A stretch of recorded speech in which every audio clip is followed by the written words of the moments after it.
The hallway air still held that scent of past winters, of sealed files and dust layered over long drawers of evidence. When I stepped into the room, the scene flashed back with precise quiet. The soft outline of yellowing tape on floor tile, the old camera tripod left in storage, and the sensation that time had not moved since that late autumn in 1985. It was not dramatic, not loud, not even memorable to anyone except those who stood here then. Yet the atmosphere remained intact, as if the particles of light themselves remembered. A woman lay in that memory, still as photographs, still as unprocessed thought. Aurora Merrill, age 27, a journalism graduate with steady eyes and an apartment full of books. The case report said she lived alone, rarely traveled, and wrote brief community features for the city paper, mostly neighborhood interviews and civic updates. She had no scandals, no headline ambitions. Just a name and a quiet life. That is why the stillness feels heavier than expected. I returned today for the reopening, though the word reopening felt too active. This scene was not opening, not stirring, not awakening. It was simply being observed again with more calm than before. The gloves I wore made no sound. The lights above hummed with a soft current. The technician who granted access signed the log and left without speaking. It was better this way. Silence fit this moment.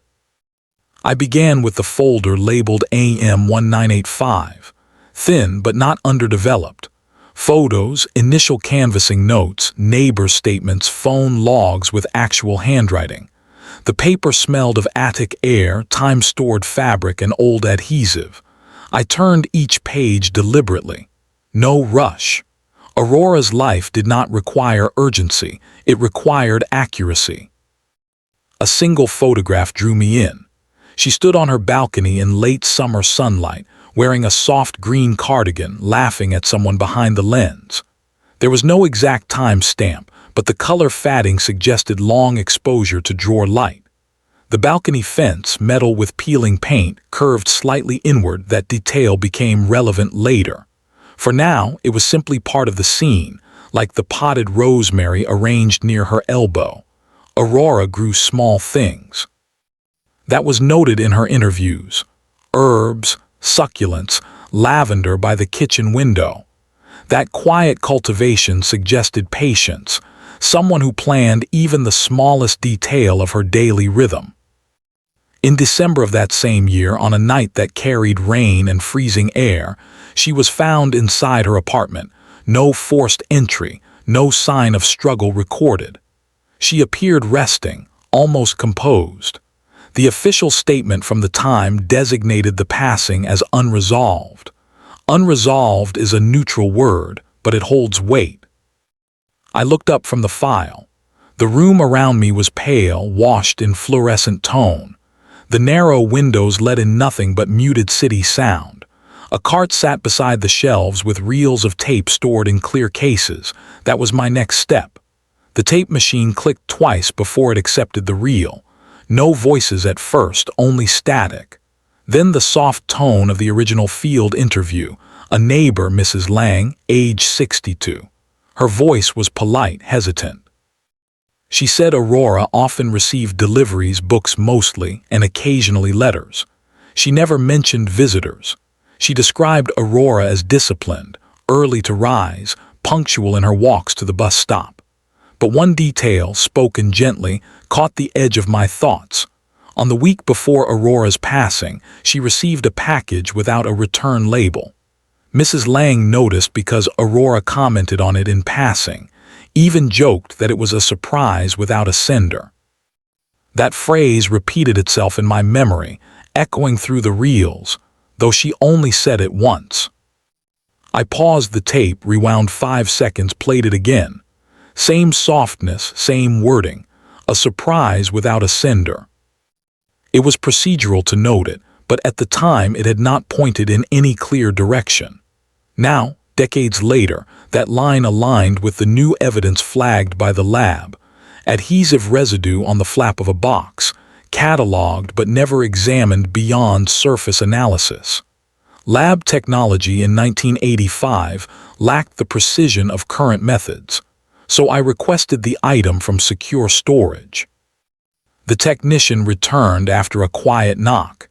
He placed the sealed container on the table. No words, just the click of the lock opening, the release of a memory not fully understood when stored. The box within was ordinary brown cardstock, edges softened. No markings except a single black pen line crossing the top flap. The adhesive, faintly glossy, held a trace of a compound that modern scanners could differentiate. I lifted the lid with cautious respect, as if handling an old letter from a friend rather than evidence. Inside lay nothing except a folded note. The ink was pale blue, handwriting neat, minimal. It read in evenly spaced lines. To Aurora for your work. To the quiet hours you keep. To the stories you collect. No name, no date, no signature, no threat, nothing loud or dramatic.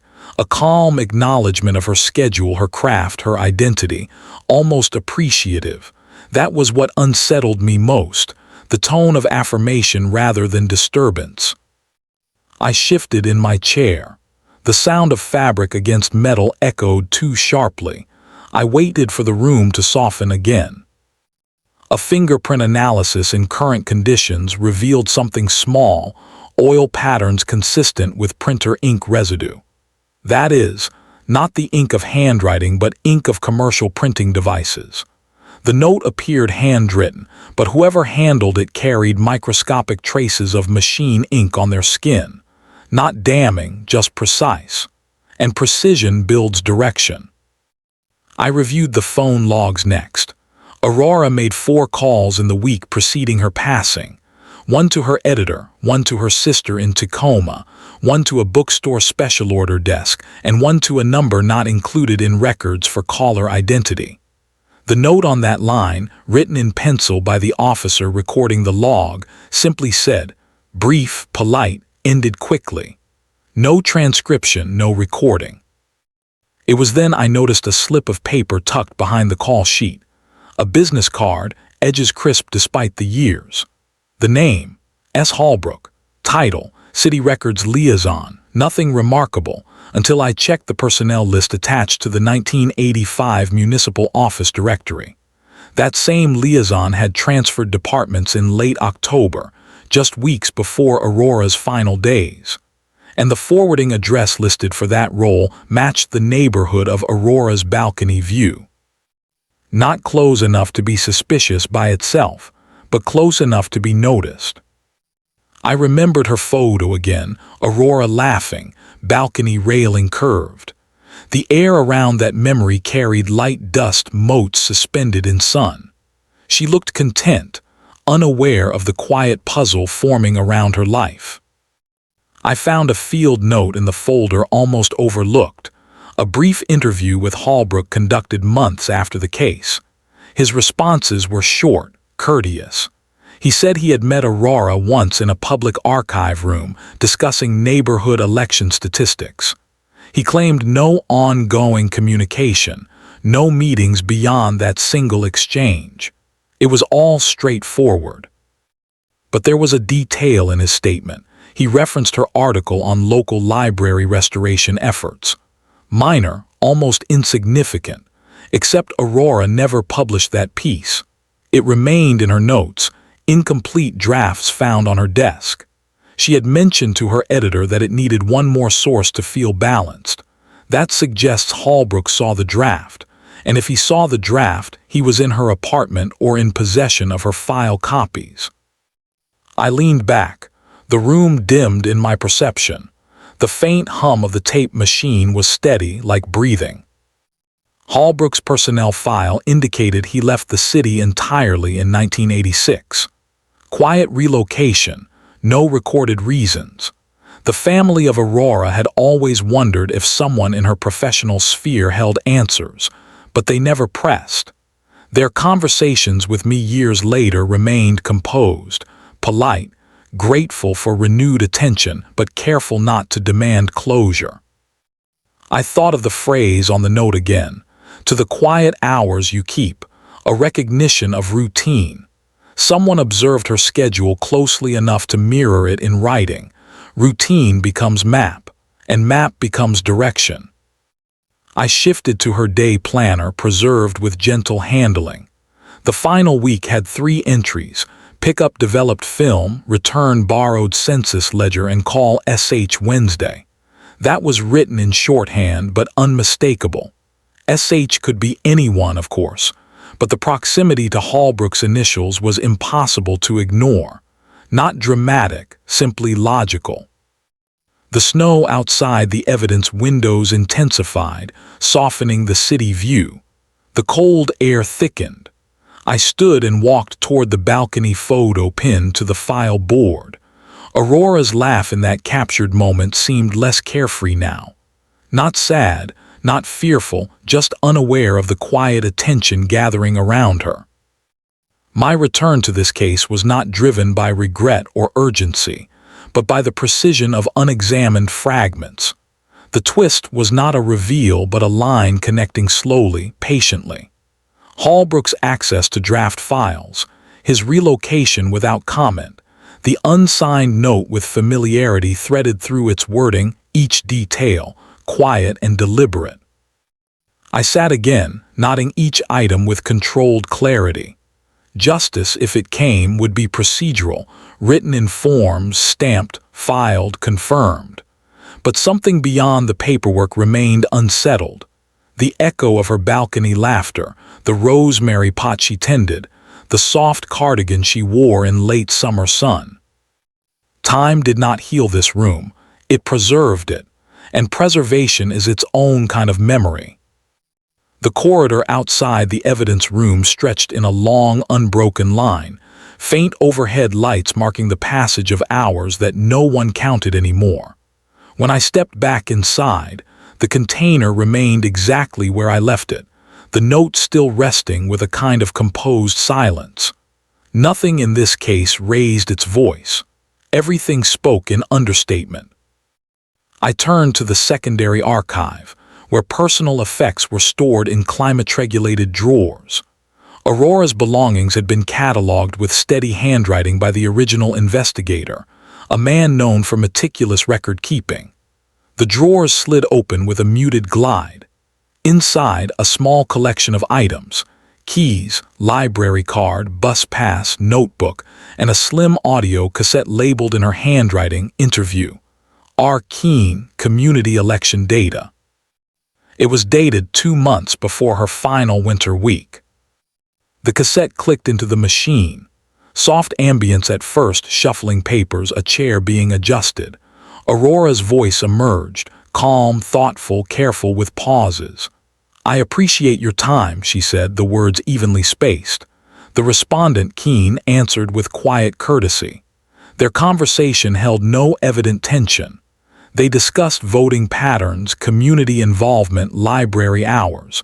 Nothing sharp, nothing startling. But midway through, Keene mentioned an intermediary. "You'll want to speak with the liaison assigned last cycle. He keeps everything in order. Holbrook. He answers after 3 most days." The name fell into place, not heavy, just aligned. Aurora thanked him, the interview concluded, and the tape ended with soft room tone. That tone lingered longer than expected, a kind of breath before silence fully settled. I rewound the tape, stopped before the final seconds. Something in Keene's tone implied familiarity, not just with Holbrook but with the structured path of Aurora's research. I checked the notes attached to the tape. In her own handwriting, H equals detail-oriented, helpful but guarded. Follow up carefully. She had circled the last 2 words, carefully. That word was her approach to everything. She wrote with care, organized with care, lived with care. The note in the package echoed that aspect, recognizing her rhythm rather than intruding upon it. I opened her notebook next. It held clipped article drafts, grocery lists, scattered lines of observation about street improvements and library renovations. One entry stood out, not for content but for neatness. Interview notes, SH schedule irregular, prefers late hours. Quiet voice precise. The ink pressure was lighter than her normal writing, as if she had written it while thinking too much, holding her breath. I looked again at the item list. A second notebook had not been catalogued, or rather, had been catalogued and set aside as unrelated personal journaling. I requested it from the storage desk. When it arrived, the tape seal showed original year of intake ink untouched. I opened it slowly. The notebook differed from her others, fewer community notes, more reflection, though still restrained.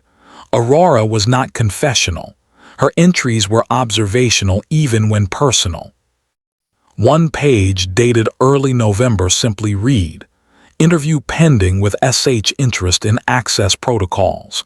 May require second verification."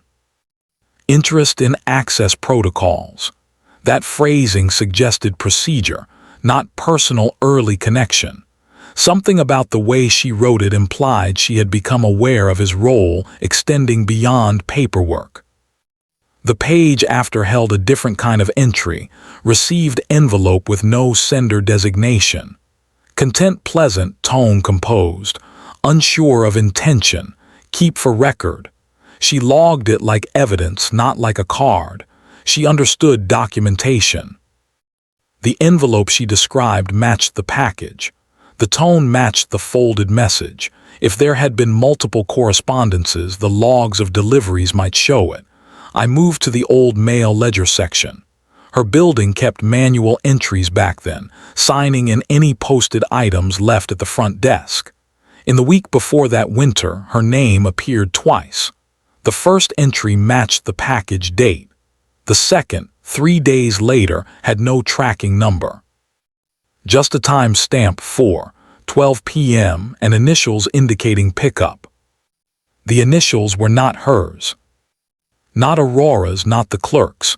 Different handwriting style, angular, sharp strokes.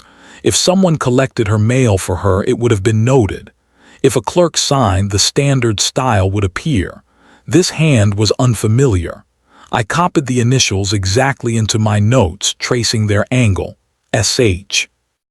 Not proof, not loud, not dramatic, just aligned. I closed the ledger and let the quiet settle again. Silence is not absence in a case like this. It is presence without movement. Next, I returned to the personnel directories. Holbrook's transfer paperwork included a forwarding address, but also a signature verifying the transition. Signatures often reveal consistency. I placed the forwarding paperwork beside the mail ledger copy. Same angle, same downward tilt, same abbreviated curve beneath the final stroke. Not identical, but undeniably related.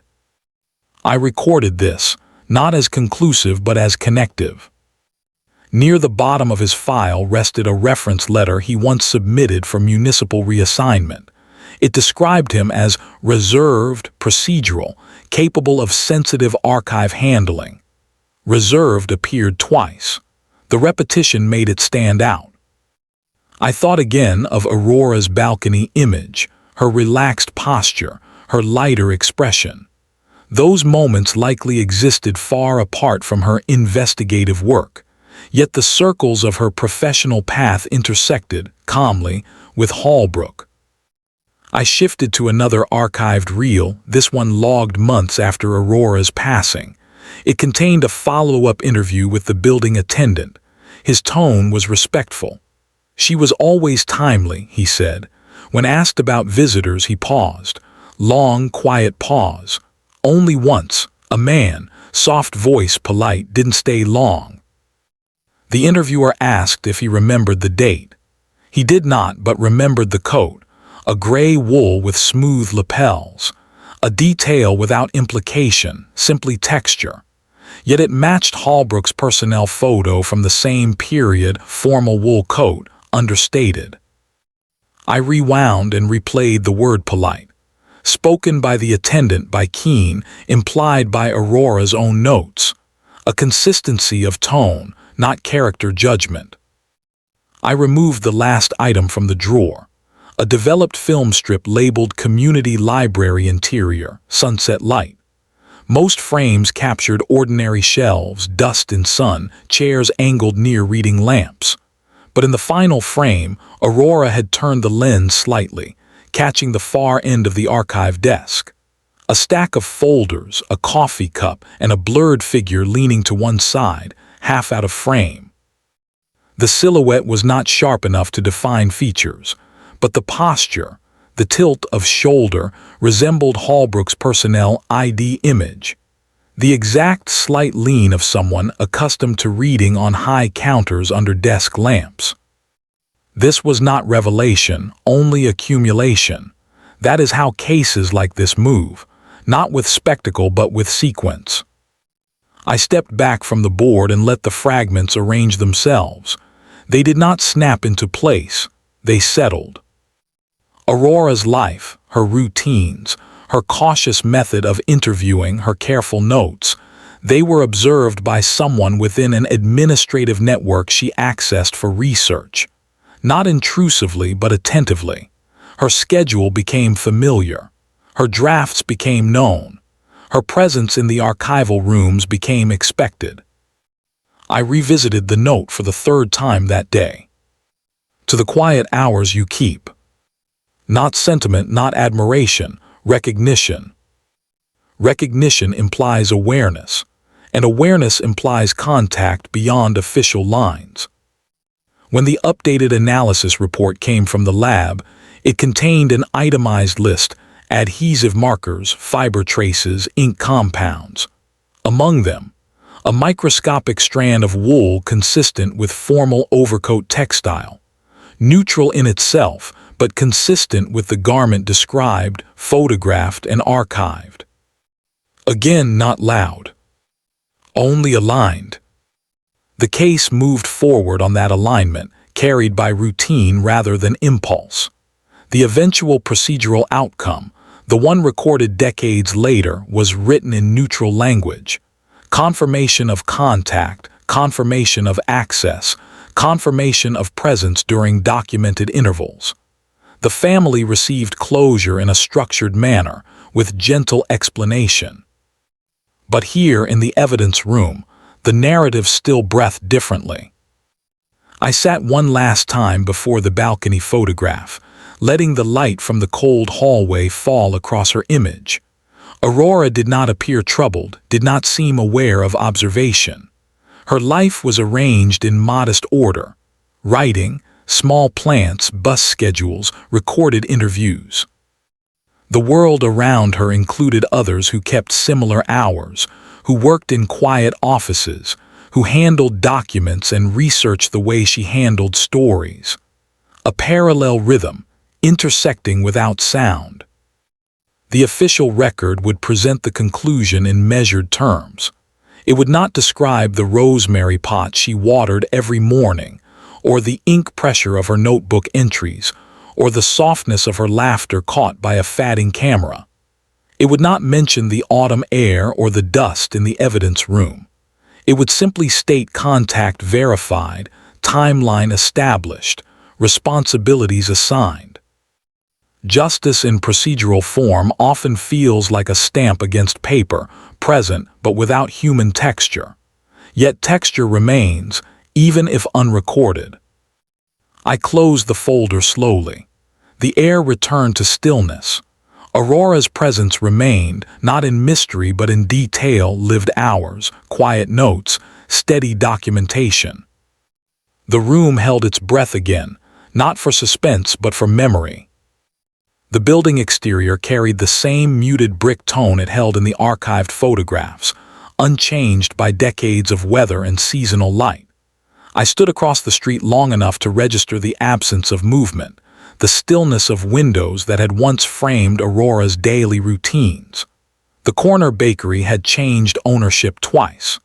The bus stop pole was replaced with a newer design, yet the upper floors remained familiar, not in color or structure but in quiet. The municipal records office confirmed the final progression of events with neutral precision. Interviews conducted, documents cross-referenced, signatures compared, schedule logs aligned. Nothing speculative, nothing abrupt. Steady increments of verification. A conclusion formed not through assumption but repetition. Holbrook's eventual statement, given in controlled conditions, was brief, courteous. He acknowledged archival interaction, routine exchange of information, occasional after-hours contact regarding access procedures. His words were composed, steady, measured. No exaggeration, no avoidance, simply outlined recollection. He described Aurora as diligent, thoughtful, and consistently respectful of document integrity. When asked about the messages, his response held a thoughtful pause before soft clarification. A gesture of thanks, he said, for her commitment to structured reporting. He believed she would appreciate acknowledgement of her quiet discipline, her reliable habits, her care for detail. It was not written as sentiment, more as recognition of a parallel craft. The review board accepted the explanation with due consideration. Procedure followed, forms signed, timelines completed. The narrative found official shape in orderly language, unembellished. Still, I returned to the evidence room to complete the final inventory. The balcony photograph remained pinned under archival light. I studied it again with the awareness of resolution. Aurora's expression in sun, her posture relaxed, the soft cardigan sleeve folded near her wrist. None of it hinted at the network of documentation and cross-reference that would later define her file. I took the notebook containing her personal entries and turned to the page before her reference to careful follow-up. It held a simple observation. The city holds stories in its shelves, not loud ones, not urgent ones, just steady record. Her writing, even in personal reflection, maintained that calm balance between presence and restraint. The updated fiber report, now fully logged, confirmed textile consistency with the garment described in her building attendance statement. The writing analysis affirmed alignment between the ledger initials and the relocation signature. The note, though still unsigned, no longer floated without context. It belonged to a sequence, not an incident. I sealed the box one final time. The adhesive tabs closed with a soft click, almost inaudible. The container would be placed not in active rotation, but in the resolved archive wing, cataloged with clarity rather than uncertainty. Outside, evening approached with a pale gradient over the skyline. The air held a calm chill, not sharp, simply present. I walked back to the location where Aurora had once waited for her morning bus, where her day began with predictable steadiness. Routine is often overlooked, but here it formed the entire framework of understanding. The bookstore where she placed her last special order still existed, though in a smaller form. I stepped inside and recognized nothing specific, yet sensed an atmosphere she might have appreciated. Quiet shelves, softened light, gentle arrangement of titles. The clerk, unaware of history, arranged a stack of journals with deliberate care. That small gesture echoed her own patterns, measured, attentive, unhurried. I opened her final notes once more. The handwriting remained consistent, each letter formed with respectful pressure. Her draft on library restoration, though incomplete, conveyed patience. She described reading spaces, evening lamp glow, children's corners with soft chairs, catalog drawers sliding in practiced rhythm. She wrote as if preservation itself carried narrative value. Holbrook, in his brief explanatory acknowledgement, referenced the same spaces. He spoke with calm regard for archival rooms, filing systems, decayed paper edges that require gentle handling. Their work intersected in quiet labor, neither dramatic nor disruptive. That intersection, defined by mutual precision, became the axis of understanding. I sat on a bench across from her former building, letting dusk finalize its tone. The streetlights activated one by one, their illumination soft rather than stark. The air moved lightly across pavement, carrying no urgency. A bicycle passed, steady and balanced, the rider focused forward. The apartment windows above reflected nothing distinct, only the pale sky. I imagined her watering the rosemary pot as she did each morning, adjusting soil with attentive fingers, noting leaf texture and scent. That daily act, unremarkable on its surface, defined her approach to everything, care calibrated through repetition. In the official report, the term closure appeared once, placed with formal restraint. Yet closure in administrative context differs from closure in lived memory. The forms conclude. The narrative remains. I walked the hallway of the evidence facility one last time before sign-out. The overhead hum accompanied my steps, even and low. In the reflection of the observation window, the case board appeared complete. Photographs aligned, documents sealed, audio reels cataloged. Nothing unsorted. Still, the room held a trace of presence beyond inventory. Not in unfinished questions, but in the quiet acknowledgement that her steady work, her balanced voice, her measured observations were understood at last not as fragments, but as a whole rhythm. When I closed the logbook, the pen left a final clear line. Outside, the city transitioned fully into evening calm. The past no longer pressed against the present. It sat alongside it with composed stillness. Aurora's file would rest among resolved cases, but her imprint, quiet and exact, remained in the softened corners of routine. In archival dust, in lined paper, in balcony sun, in the understated recognition of professional craft. Justice, in its structured form, fulfilled its obligation. Yet something more enduring persisted, that quiet, human cadence beyond documentation. As I stepped into the night air, the city lights reflected on the old brick surfaces, steady and unbroken. Not triumphant, not mournful, simply continuous. There in that ongoing rhythm, Aurora's hours remained methodical, observant, intact.